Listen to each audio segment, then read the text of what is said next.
This is what I like to call the Proust Questionnaire with a black reboot, which is just about reference, your general frame of reference. Okay, I'm ready. Who is the last black author that you read?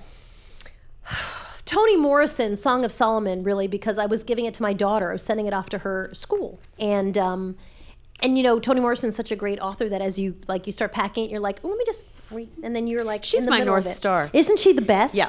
And she's so interesting, and she's so, and she's with us, you know, like she gets interviewed and quoted on things that we're all thinking about. So I really love her. I mean, that one, Song of Solomon, is isn't it great? That's a great book. One. And she's written a lot of those books, Bluest Eye, right, where you go back and you're moving it or you're packing it or you just start going through it, and then all of a sudden you're like around page 127. Yeah. No, I really need to go. I need to stop reading this. Yeah. So yeah, she's amazing.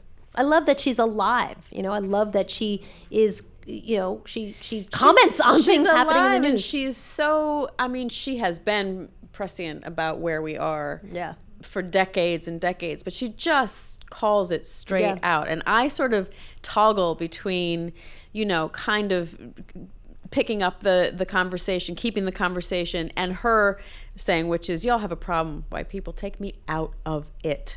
You know, she has this very memorable appearance on Toni Morrison where she was like, who are you if you don't have somebody to feel better than or taller than or stronger than? Who are you? Yeah, she's amazing. She is. She's amazing. All right. What black historical figure resonates with you the most and why?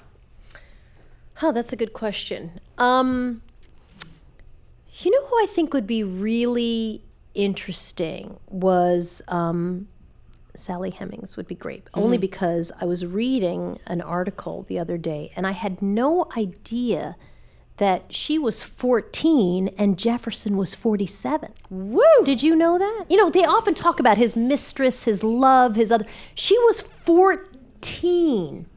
And doesn't that, just knowing that, doesn't that just completely change the entire thing in your head? So yeah, I think that it was problematic already. Well, absolutely. But then talk about making it completely bizarre on top of that. So yeah, I think just, you know, I one of the things I like about journalism is I love history. I just like digging into the storytelling around things that have happened, right? Because everybody has their version of what is going on. And the more sort of details and facts you know, the more you kind of add on to oh, well, that changes this story. We're working on a project now about Detroit, actually. And I think that that's another one, right? Where everybody has their perspective on something that happened 50 years ago, and kind of where you were standing really dictates how you feel about it. So I think I would pick her. When was the last time you were in a predominantly black space? Gosh, a lot actually, just because of I did an event the other day at BuzzFeed, which was for all writers and producers who are African American, talking sort of post-election. So I think post-election there's been a lot of angst and anxiety, and so I think I've been in a bunch of those spaces pretty regularly. I think mostly because the work I do is often around diversity, and I'm very non-apologetic. I'm not embarrassed to report on diversity or call out things. I don't mind calling out white supremacy. I'm just, one of the most fun things about turning 50 is you're just so unafraid of, you just don't care. I mean, literally, my daughter's like, please, Mom, don't embarrass us. And I'm like, I just don't care. I do not care about that. I do not care about this. I am going to wear this outfit. I am going to do this with my hair. Yes, I will wear this red lipstick that embarrasses you, and I will call out random people on Twitter. I do not care. I don't care. I am not afraid, and it's a very pleasant feeling. It's a beautiful thing. It's a beautiful thing. I do a lot of those conversations, and so that brings you into a lot of, I think, black spaces. Who's your favorite black woman artist? That's a great question.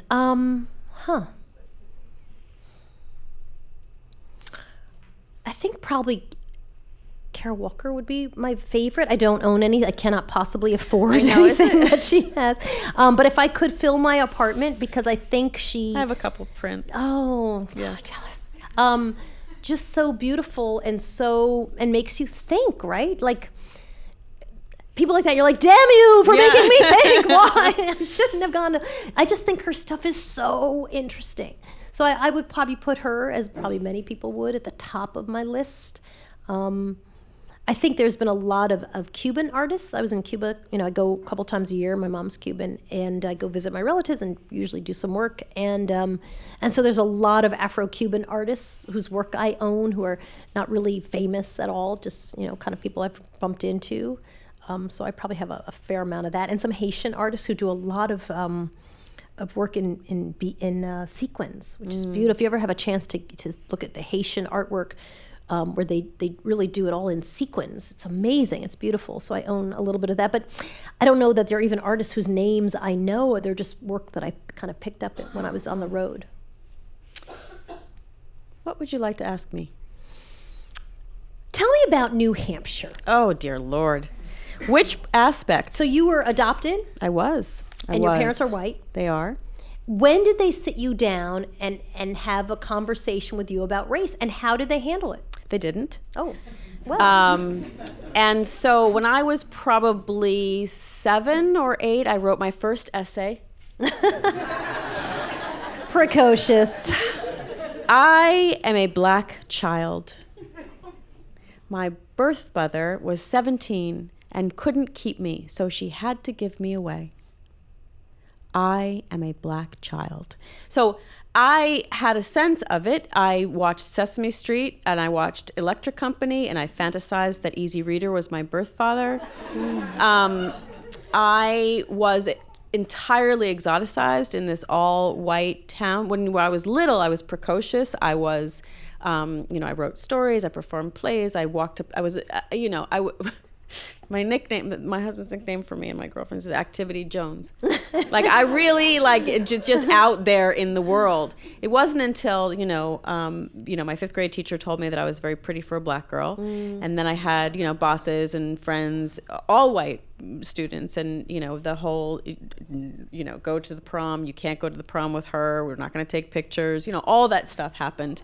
And so and my parents, who are really lovely people, but not entirely attentive to what I was going through, on the right side of everything, believed in civil rights and all the rest, and like many white liberal hippies at that time, but not really tuned in to what it would take. I mean, and if you're familiar with any of my writing, I've certainly written a great deal about this.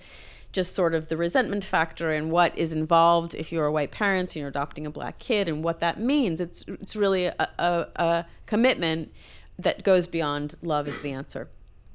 So, yeah. Interesting. Yeah, I remember when I was in 6th grade, I was walking down the hall of my high school. My high school was like 99.9996% white.